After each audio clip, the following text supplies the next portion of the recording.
கரூர் சம்பவத்தில் பாதிக்கப்பட்டவர்களை மாமல்லபுரத்திற்கு அழைத்து வந்து தாவேக தலைவர் விஜய் நேரில் ஆறுதல் கூறிய நிலையில் அவர்கள் கரூரில் இருந்து புறப்பட்டது முதல் விஜயை சந்தித்து வரை நடந்தது என்ன என்பது குறித்த தகவல்களுடன் இணைகிறார் எமது சிறப்பு செய்தியாளர் Salim. Over to you Salim. சென்ற மாதம் கரூரில் விஜய் அவர்கள் பிரச்சாரம் செய்ய சென்றிருந்த போது கூட்ட நெரிசலில் சிக்கி 41 பேர் பரிதாபமாக உயிரிழந்தனர்.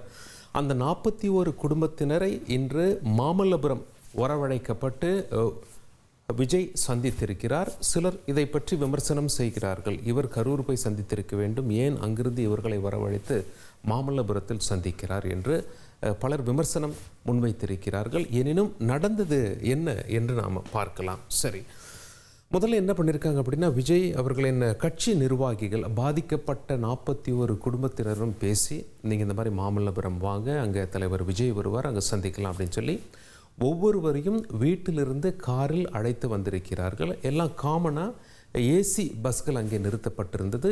ஏசி பஸ்களில் அவர்கள் ஏற்றப்பட்டு கரூர்லேருந்து மாமல்லபுரம் பயணம் செஞ்சு வந்திருக்காங்க. எப்போ வந்து சேர்ந்திருக்காங்க அப்படின்னு சொல்லி பார்க்கும் பொழுது நேற்று இரவு வந்து சேர்ந்திருக்காங்க. மொத்தம் 38 குடும்பங்கள் பாதிக்கப்பட்டிருந்தாங்க. அதாவது 38 குடும்பத்தை சேர்ந்த 41 பேர் உயிரிழந்திருந்தாங்க. ஒரு குடும்பத்திலேயே 3 உயிரிழப்பு ஏற்பட்டது நமக்கு தெரியும். இப்படியாக 37 குடும்பத்தினர் அந்த ஏசி பஸ்களில் பயணம் செய்து அந்த 37 குடும்பத்தை சேர்ந்த 235 பேர் மாமல்லபுரம் வந்திருக்காங்க. ஒரு குடும்பம் மற்றும் வரவில்லை என்று எமது செய்தியாளர் மாமல்லபுரத்திலிருந்து தகவல் தெரிவித்தார். நேற்று இரவு 10:40 மணி போல் மாமல்லபுரம் வந்திருக்காங்க. அங்கே 4 பாயிண்ட்ஸ் பை ஷெரட்டன் அப்படின்னு சொல்லி மிகப்பெரிய ரெசார்ட் இருக்கிறது. சாதாரணமாக ஹோட்டல்ஸுக்கெல்லாம் ரேட்டிங் கொடுப்பாங்கல்ல, 4 ஸ்டார் 5 ஸ்டார் அந்த மாதிரிலாம் ரேட்டிங் கொடுப்பாங்க. இந்த ரெசார்ட்டை பொறுத்த வரைக்கும் 4 ஸ்டார் ஹோட்டல் என்று அழைக்கிறார்கள். அந்த ரெசார்ட்டில் இவர்கள் தங்க வைக்கப்பட்டார்கள். இன்று காலை 8:30 மணிக்கு அரங்கத்திற்கு அவர்கள் வரவழைக்கப்பட்டார்கள். அவங்களுக்கு அங்கே ரூம்ஸ் எல்லாம் புக் செய்து கொடுக்கப்பட்டிருந்தது. அங்கேருந்து ஒரு காமன் ரூம், அதை பால் ரூம் என்று அழைப்பார்கள், மிகப்பெரிய மீட்டிங் ரூம், அந்த ரூமில் அனைவரும் வரவழைக்கப்பட்டார்கள். காலை பிரேக்ஃபாஸ்ட் முடிச்சிட்ட பிறகு அந்த இடத்திற்கு, அந்த ரெசார்ட்டிற்கு காலை 9:15 மணி போல் மாமல்லபுரத்தில் விஜய் வருகை தந்திருக்கிறார்.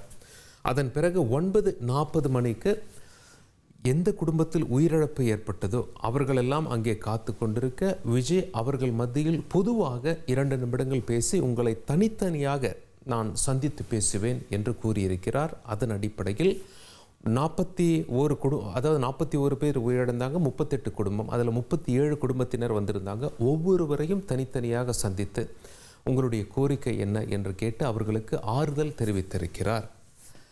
அங்கிருந்து வெளியே வந்தவர்களிடம் எமது செய்தியாளர்கள் பேசியதில் அவர்கள் கூறிய தகவல் என்ன அப்படின்னா, முதல்ல ஒரு குடும்பத்தை சேர்ந்த அவர்களை விஜய் சந்தித்தார். அந்த குடும்பத்தில் 3 இறப்புகள் நடந்திருக்கிறது. அவர்கள்கிட்ட தான் விஜய் வந்து கண்கலங்கி மன்னிப்பு கேட்டதாக சொல்லப்படுகிறது. என்ன உதவி வேண்டுமானாலும் செய்து தருகிறேன் என்று சொன்னதாகவும் தெரிவித்திருக்கிறார்கள்.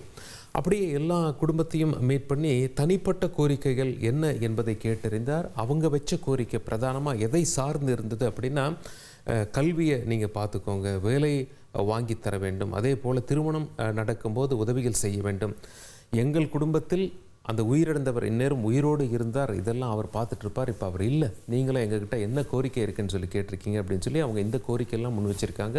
இது போன்ற கோரிக்கைகளை நான் நிறைவேற்றி தருகிறேன், நான் உங்களுடன் இருக்கிறேன் என்று விஜய் சொன்னதாகவும் உயிரிழந்தோரின் குடும்பத்தார் யார் இந்த மீட்டிங்கில் இருந்தாங்களோ அவங்க தந்தி டிவிக்கு தகவல் தெரிவித்திருக்காங்க. அது மட்டும் இல்லாமல் கரூர் வருவதாக 2 குடும்பத்தாரிடம் விஜய் உறுதி அளித்திருப்பதாகவும் தகவல்கள் வெளியாகி இருக்கிறது.